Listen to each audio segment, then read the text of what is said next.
Good evening, one and all, and welcome to another episode of Bedtime Stories here at CFRU 93.3 FM. I am your humble host, MacLeod the Bard, and here at Bedtime Stories, we aim to provide you, our beloved listener, with tales of old to lift your spirits throughout the day, and at night to lull you into the peaceful realm of dreams. So, whether you're looking for a pastime during your day, or for someone to bore you to sleep at night, consider me your man. With the help of my Celtic lyre,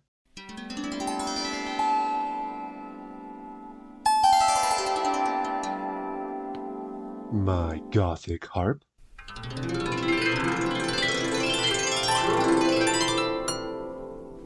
and my good old-fashioned hand drum, I shall now endeavor to create for you, dear listener, a soundscape that nourishes your imaginations and, I dare say, reaches your heart. This is Bedtime Stories on CFRU 93.3 FM, and I'm your host, MacLeod the Bard. What is a bard? Well, I am glad you asked. A bard is a storyteller from ancient times, especially among my Celtic folk, tasked with the telling of the history, law, and morals of a people through the use of poetry and music. Nowadays, stories are more important than ever to remind us of our truest selves while we attempt to navigate this new, unmapped cyber age which we find ourselves in. Upon those unknown waters, let the work of the bard be that lighthouse that reminds you of the whispers in your heart and the memories from your dreams. I'm MacLeod the Bard, and this is Bedtime Stories. As of the airing of this episode, All Hallows Eve is only 2 nights away. And so, this special episode of Bedtime Stories is dedicated to the spooky and the creepy.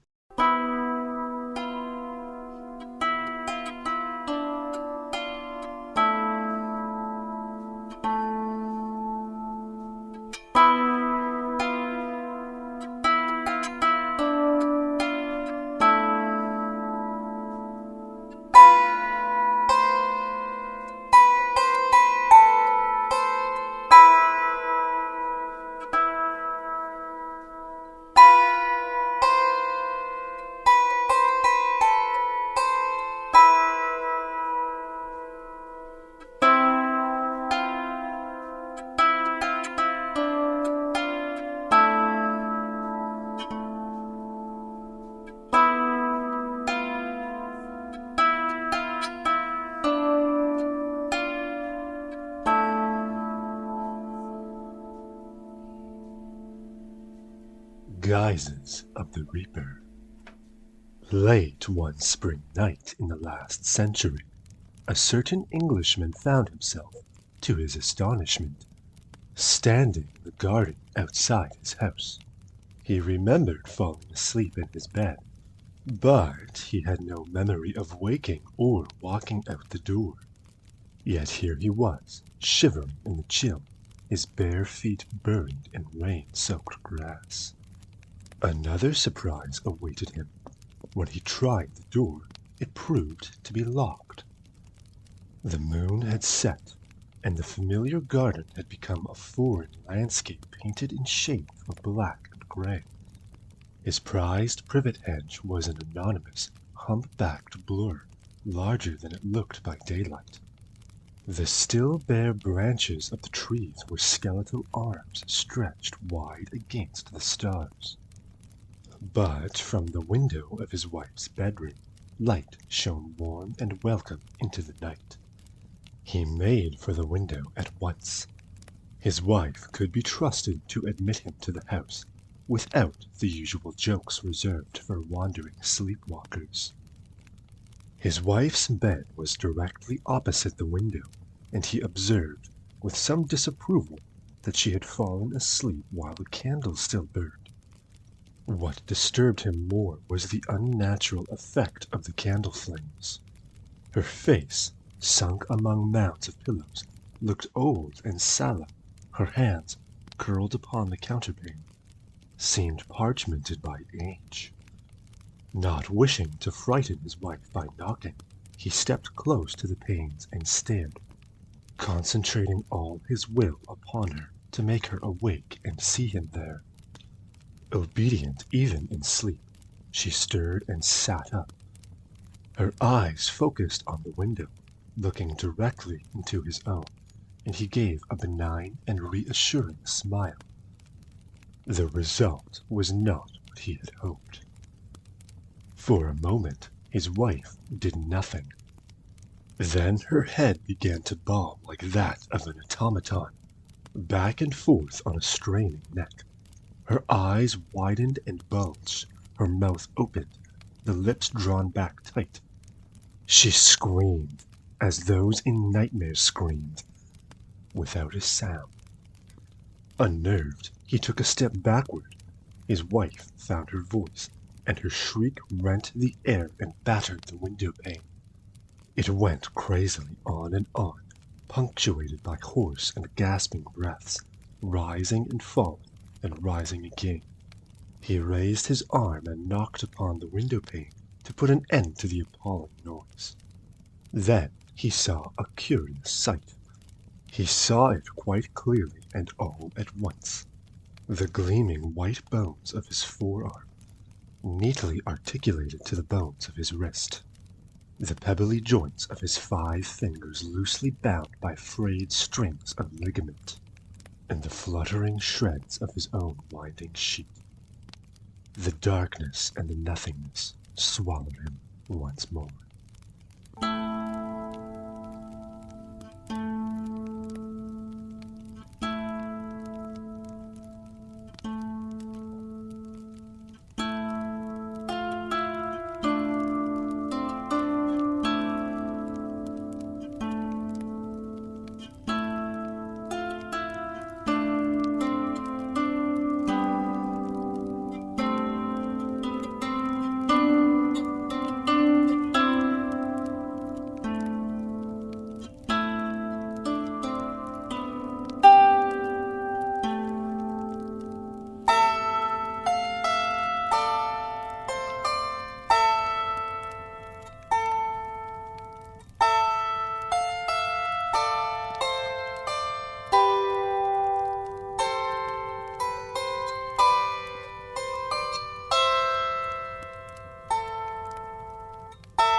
If truth be told, no mortal knows with certainty just what he saw or thought that night, or where he went after he disappeared, or even who he was.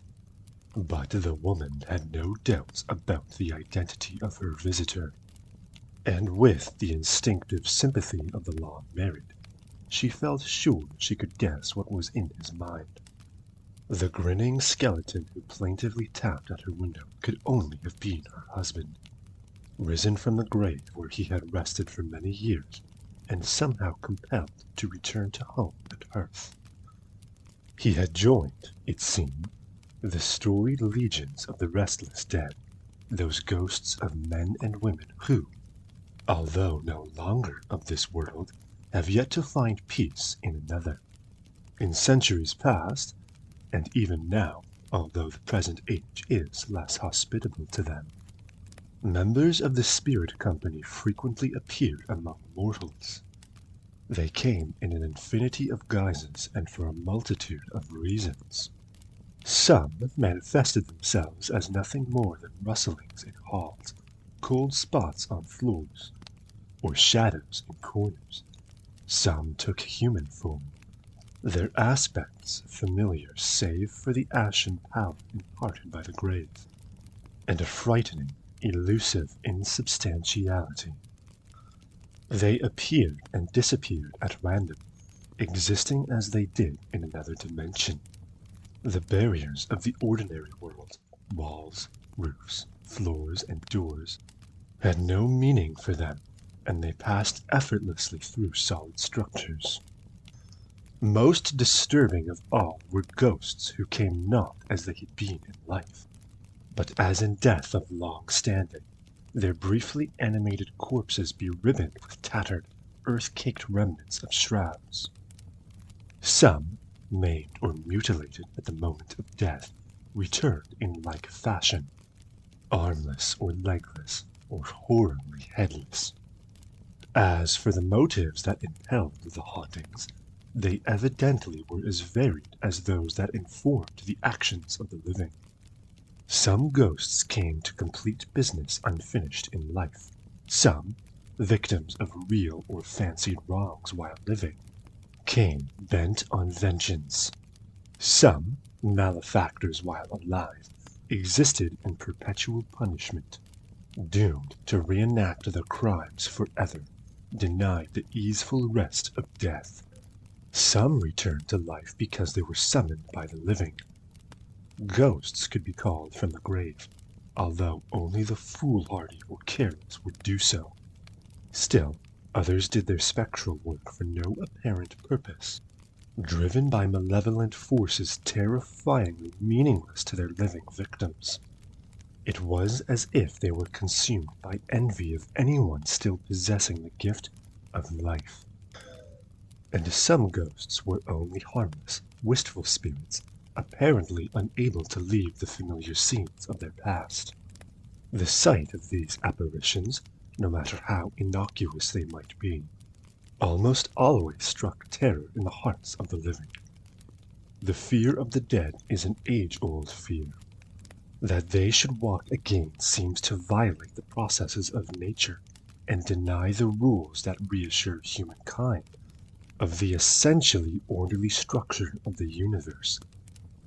Moreover, a ghost is an animated memento mori, a distressing reminder to the living that they too will die. Golden lads and girls all must, as chimney sweepers, come to dust, runs the old song, yet it is hard to accept death as life's shadow and conqueror. It is hard to believe that the body warmed by the summer sun or by comforting wintertime fires should be forever cold. That the person who lies safe and happily companioned at night should be forever alone in the dark. That the eyes that greet the world flowering in the springtime, and the voice that carols and prays of it, should be perpetually blinded and silenced. No matter what the joy in life, no matter how bright and shining its pleasures, the end is the same. A solitary plot of cold earth that the rain beats upon and the wind howls over. Within that patch of ground, flesh, once sweet and rosy, grows foul and gray, and shrinks and shreds from the bones. Heart and brain melt away to nothing.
That is mortality, to end alone forever in the dark. And behind the countenance of even a smiling ghost is the cold leer of the cadaver. Just as I am, the ghost tells the living, so shall you be. That message was well known in days gone by, when the world was a wilder, more dangerous place, and the margins between the natural and the supernatural were not as distinct as they would later appear. People were well acquainted with the manifestations of death in life. They watched for the signs of the Reaper, so that they might be ready to meet him when the time came. Accepting the inevitable, they did not care to go to their graves unprepared, or leave their world without goodbyes, all dignity lost in fear. Some signs were homely warnings, oddities in domestic life that signified the imminence of change. A clock that stopped or chimed between the hours, disturbing the measured march of time, meant that death's eye was on the household.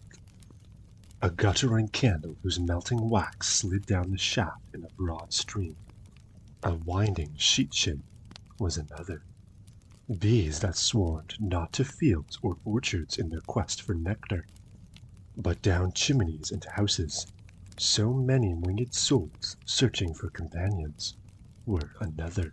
A barnyard rooster that crowed not at dawn, but in the dead of night, breaking the seemly silence, was yet another. Birds, in fact, ranging across the countryside in flight high above roof, steeple, field, and forest, easily able to see any stranger and observe any change, served as heralds of death more than any other beasts. A bird that beat against a window pane, or, worse, flew into a house, brought grim news to those within. Owls, which hunted at night and possessed sharp eyes that saw every stealthy movement in the dark, knew when the reaper drew near. An owl that hooted persistently near a house, or tapped at the window pane, conveyed a bleak message. And the world over, the raven, with its wheeling flight and keen, intelligent eyes, was a precursor to death. The raven had served as a bird of prophecy from time immemorial. It was sacred to Apollo and the oracles in ancient Greece. In Arabia, the raven was called Abu Zajir, or Father of Omens. In Germany, when a raven deserted its raucous flock and flew alone over a house, or croaked harshly near the door, the family within prepared for grief. The British thought the bird could detect the odor of decay in a sick person, even before the breath had left the body. These all were creatures of the natural world, however, and while deviations from their usual behaviors might mean that death was on his way, they might as easily be simple oddities with perfectly reasonable explanations. But there were other forerunners of death that lent themselves to no natural explanation, and that could never be dismissed with a shrug or a show of indifference.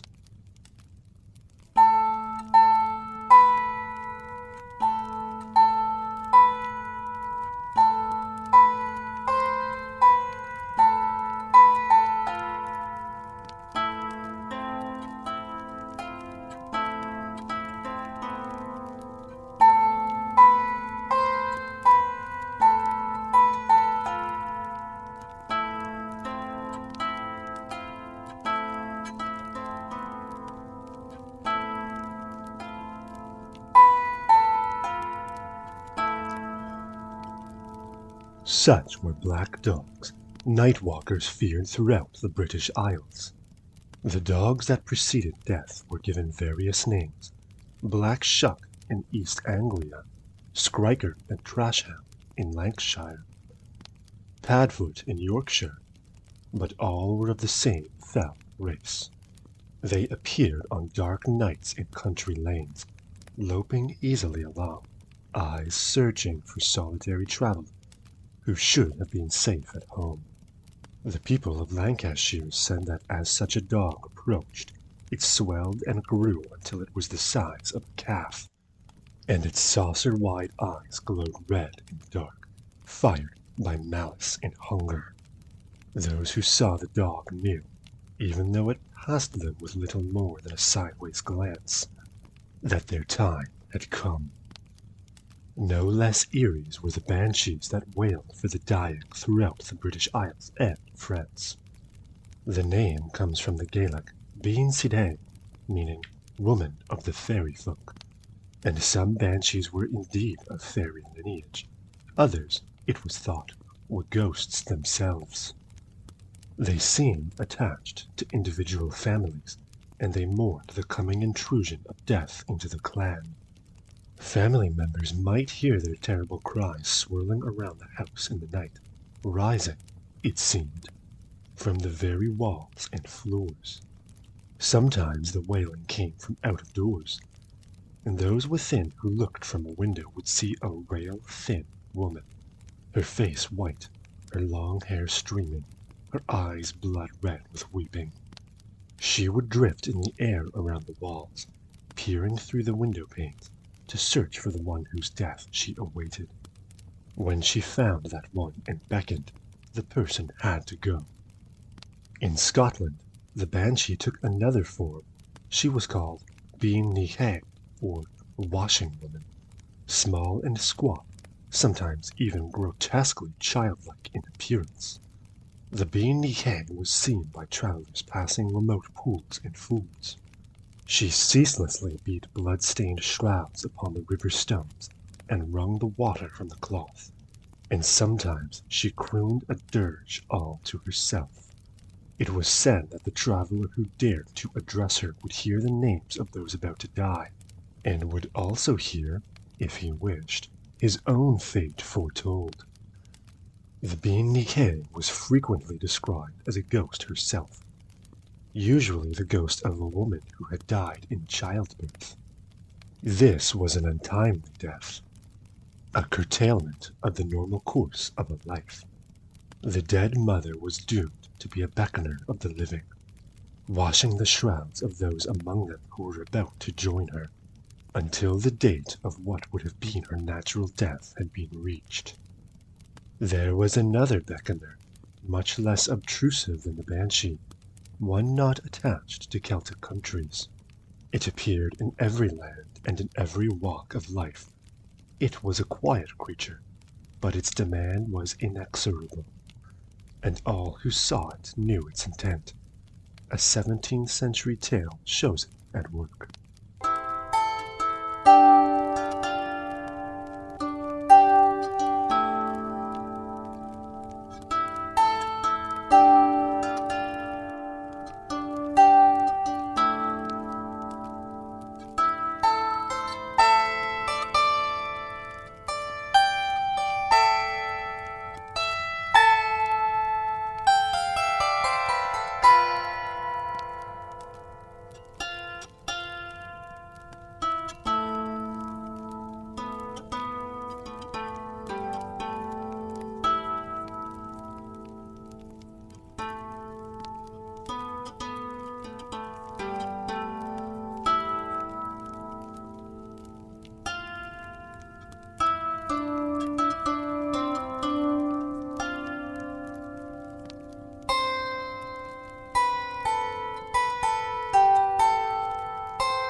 This episode began late one summer afternoon in the formally patterned garden of a Kentish country house. Most of the family was away visiting a neighbor, but a daughter of the house lingered there, walking on gravelled paths among the sculptured boxwood, past fragrant flower beds carefully planted to make ornamental carpets on the lawn. She walked slowly because of the heat and because her movement was restricted by the fashion of the time: lace, ribbons, ruffles, and thick falls of skirt. She glanced at the brick facade of the house, glowing in the late light. A movement caught her eye.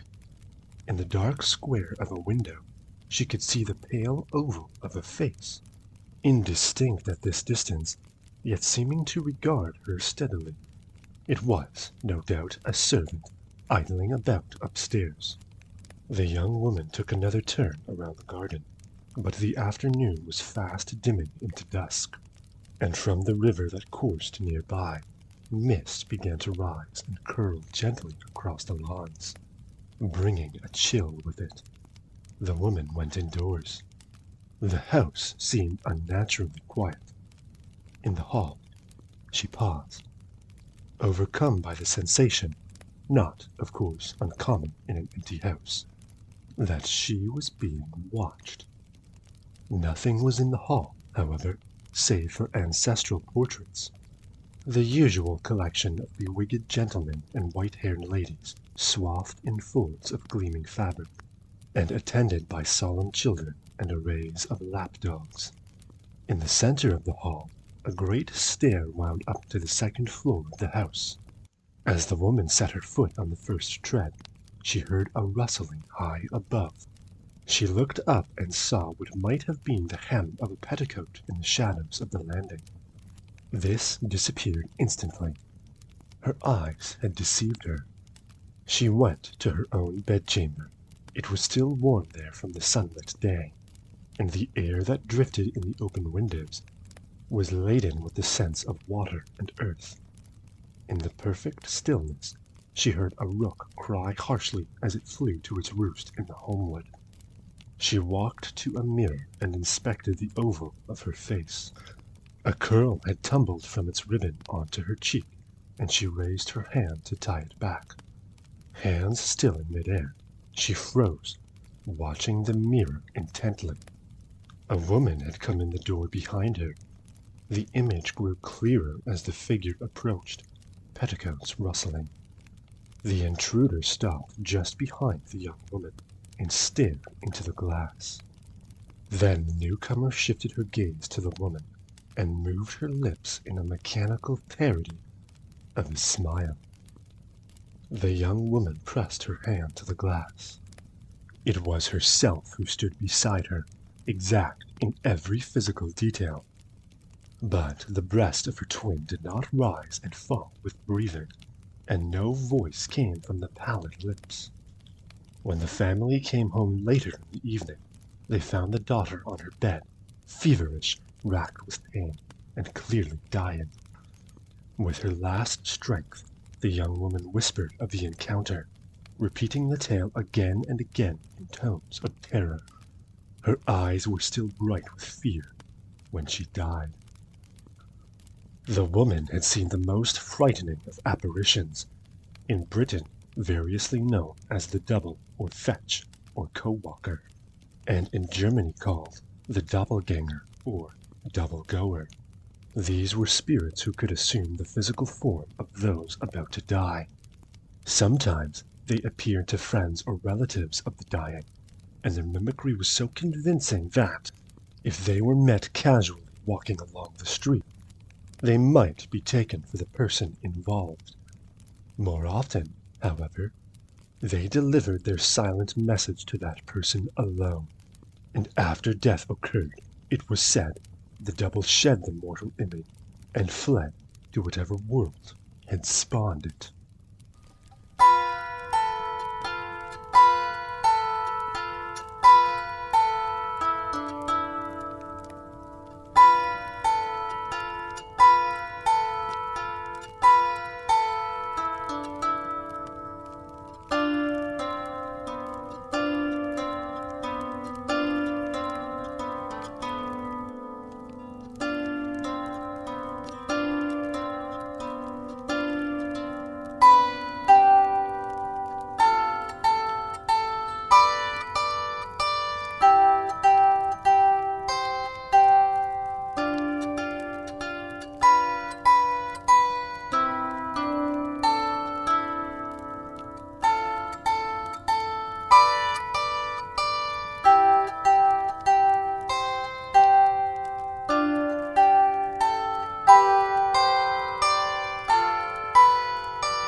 I'm MacLeod the Bard, and you're listening to Bedtime Stories here on CFRU 93.3 FM.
In Brittany, Death was a man known as the Ankou.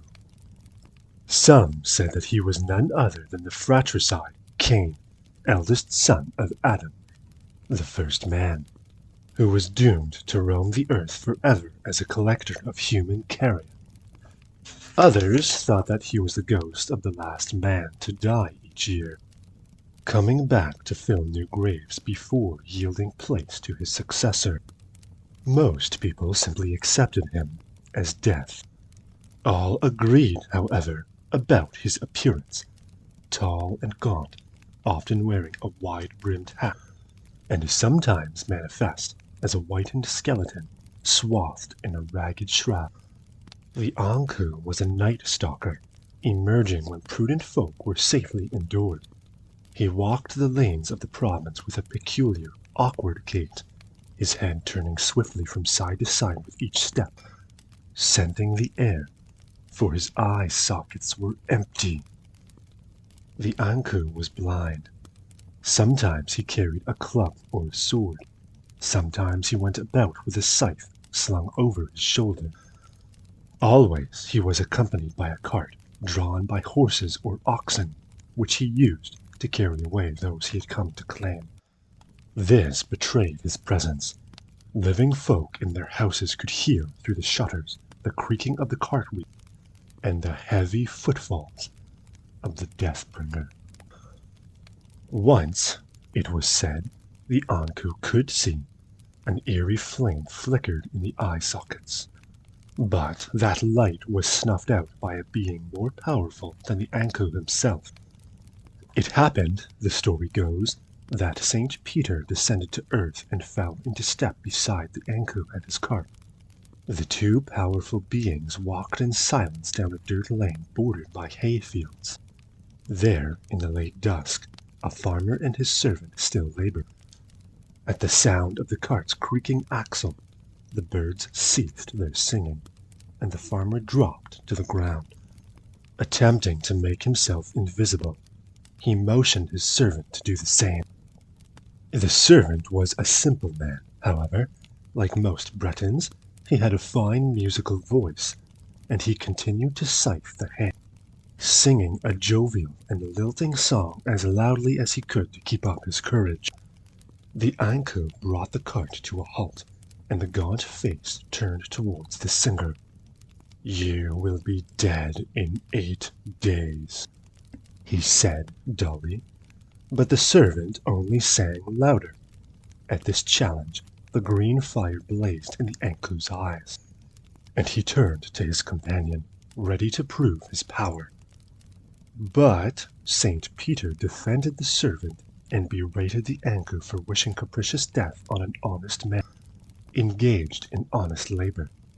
He wished the servant an extra measure of years, And as for the anchor, St. Peter struck the creature blind, putting out the light in the deathly eyes.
Whether the story is true or not, blindness hindered the anchor very little.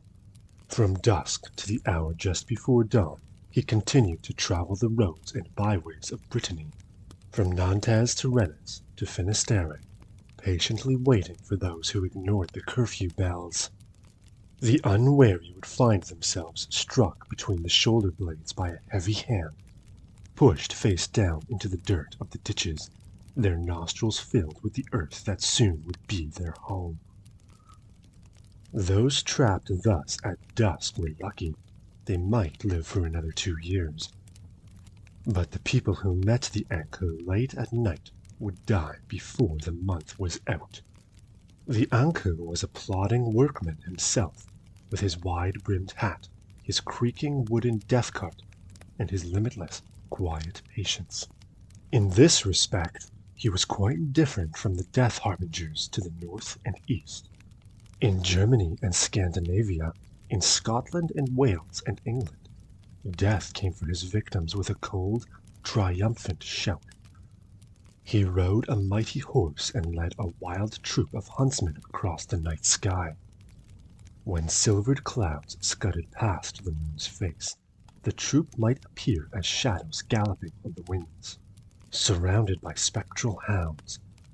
The shouts and laughter of the riders often carried to the people huddled in cottage and castle far below, and few dared venture out when the winds howled and whined. It was better not to look, for a glimpse of the huntsman of souls brought madness in death. The tale was told in Devon, for instance, of a farmer who returned late one night from Widdicombe Fair, somewhat the worse for the ale he had drunk, but able to guide his mare along the muddy lanes that led to his village. Wind raged in the trees around him, and flashes of lightning bleached the rattling branches. When rain began to fall, he pulled his hat down to protect his face and neck. At length, he found his horse knee-deep in yelping hounds.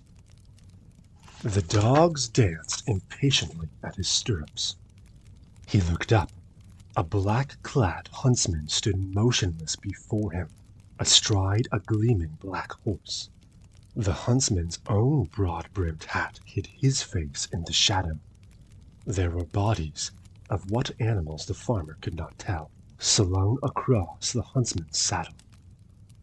The farmer noted the great lord's booty and, in his distinctly bibulous state, cackled with laughter. "Huntsman, share your spoils," said he. The huntsman looked down at him and shrugged and laughed in his turn.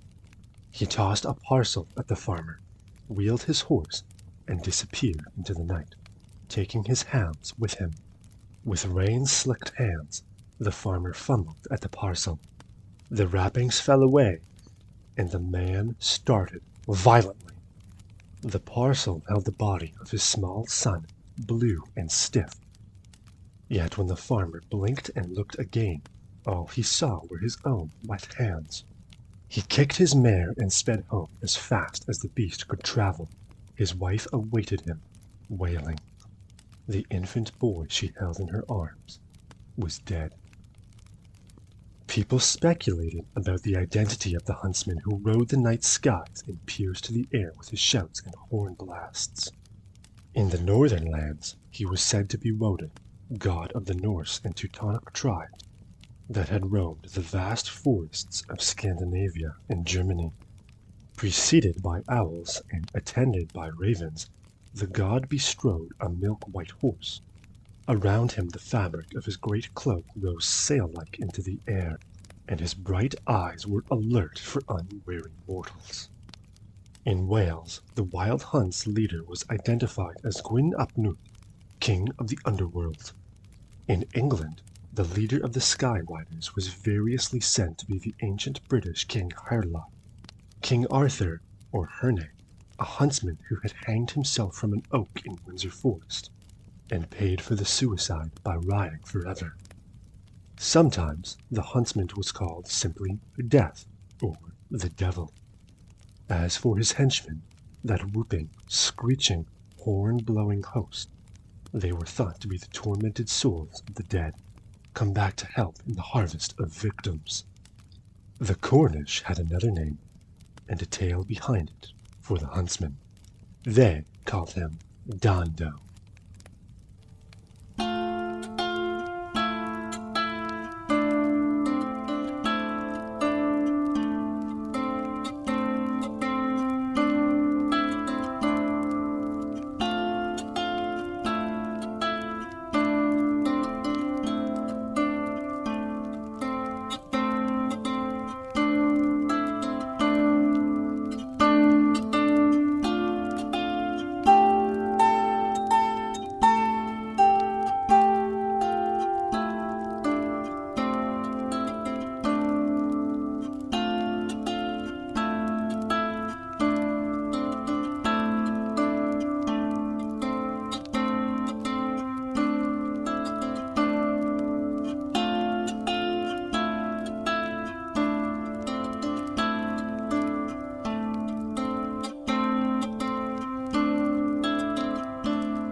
Dando was a medieval priest whose parish was the pretty village of St. Germans, settled on an inlet high above the bracken-covered slate cliffs of the southern coast of the peninsula.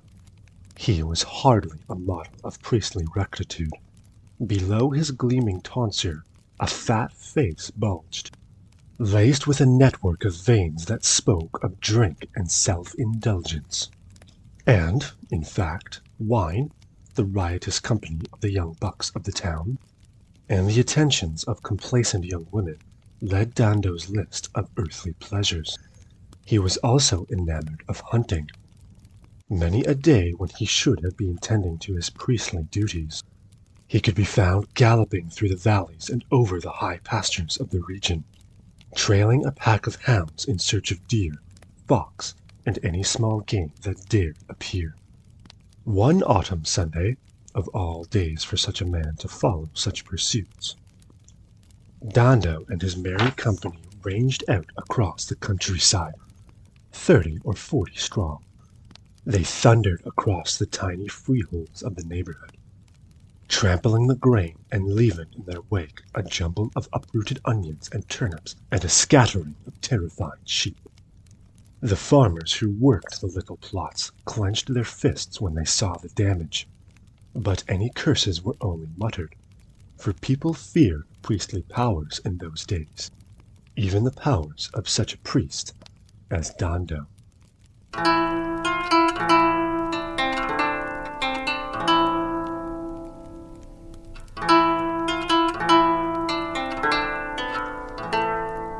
As the raucous company surged north toward distant Bodmin Moor, it was joined by a stranger, a tall, saturnine man mounted on a black horse. He emerged from a copse and galloped to Dando's flank. The stranger said nothing, but he easily kept pace with the priest, thrusting ahead of the pack. The stranger rode with the hunters only a few moments, however, for the dogs were tiring in the noon heat. The horses were foam-flecked, and the men red-faced. Dando, his priestly habit hiked above his fat knees for coolness, reined in his mount and raised his hand to halt the riders. They had stopped in the midst of an empty, rolling moor, and they clustered together. The hounds dropped to the ground to rest, and Dando bellowed for drink. But, as his servant reported, no drink was to be had. He had already drank it all. "Well then, if you can find none here, go to hell for it," said Dando in a fury. The stranger who had joined them, still cool and unruffled, bowed from his saddle and proffered a golden drinking horn. "Here is some drink from the place you mention," he said evenly. Dando, without so much as a thank you, took the horn and drained it dry. The stranger made no remark, but he never took his eyes off the priest. At length, wiping his mouth on the greasy sleeve of his habit, Dando roundly declared that never in his life had he tasted a drink so good. He roared an oath and told his men that gods must drink such nectar. "Well, gods do not," said the stranger, "but devils do." Dando swayed in the saddle. "If they do," said he, "then I wish I was a devil." The stranger said nothing, but he did a curious thing. He dismounted and began to gather the rabbits and the birds, the morning's catch, that had been laid on the ground by the company's servants. "Stop that, man! None of those are yours," snarled the priest, but the stranger paid him no heed. With quick, deft gestures, he tied the animals to his saddle and mounted again. "What I have," he remarked quietly, "I hold." He watched impassively as Dando lurched to his side. Dando tugged at the animals tied to the saddle and squinted up into the stranger's face. He spoke with the careful deliberation of the very drunk. "These are mine. I will have them back from you if I must go to hell for them." "And so you will," said the stranger. He leaned from the saddle and, with astonishing strength, lifted the priest from the ground and placed him before him. Then, holding the priest steady with an arm of iron, he spurred his horse away. Dando's men stared open-mouthed, but his hounds gave chase at once, across the moors and through the valleys. At last they came to the banks of the river Liner. Without hesitation, the horseman and his cargo leaped into the deep waters. Dando's hounds swam after him. The farmers and fishermen who saw the strange scene said that Dando, the stranger, and the dogs vanished into the waters in a great pillar of flame, leaving the river bubbling and steaming. The country folk waited for the bodies to surface, but none ever did. Dando and his dogs were never seen alive again. But on Sunday mornings, in the months and years which followed, before the dawning sun stabbed light across the Cornish fields and the waters of Liner, Dando reappeared on his hunting ground, a pale, fat man with glittering eyes, mounted on a pale horse and followed by a pack of ember-eyed hounds. He terrorized the countryside around St. Germans and beyond. The priest had come to do death's work, harvesting the souls of the living, and the sound of his pack was long feared. Such death-dealers as Dando and the Anku and even the devil when he rode as a huntsman of souls, generally carried out labors at a measured pace. They struck down a cottager here and a townsman there, and perhaps a prince or prelate in between.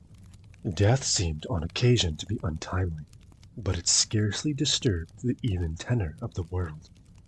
If the number of the living was diminished by the exit of the dying, that number was also replenished by the entrance of the newly born.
Flames that yielded endless cold. Dancing by night over bogs, brakes, and water meadows, the flame-like luminance called ignis fatuus, or foolish fire, once was common throughout northern Europe, although the learned would claim that the flames were caused by marsh gases. Country folk knew better, and tales of mishaps made them wary. The strange light was given myriad names: will-o'-the-wisp, jack-o'-lantern, fox-fire, elf-light. In Wales, the flames were called corpse candles, and appeared just at the level of a raised human hand when a ghost walked invisible. They were thought to presage the death of those who saw them. Germans said the lights were the ghosts of those who had stolen land. For Finns, such a light was liekkiö, or flaming one, and was believed to be the ghost of a child who had been buried in the forest. In any case, the dancing flames were dangers to the living. Wayfarers who mistook them for the lights of a far-off shelter sometimes strayed into thickets where the ground grew shifty, and sucked them down into the depths of the bog.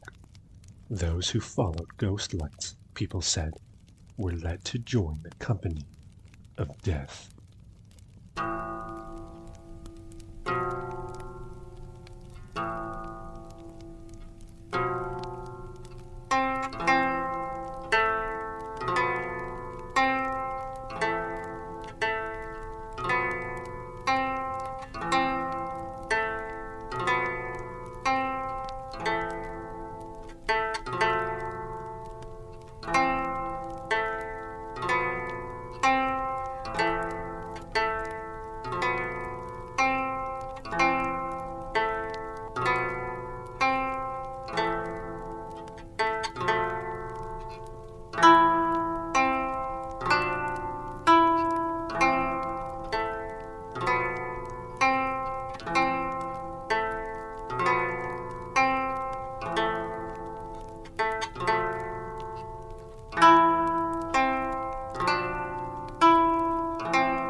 And with that, we come to the end of another episode of Bedtime Stories here on CFRU 93.3 FM.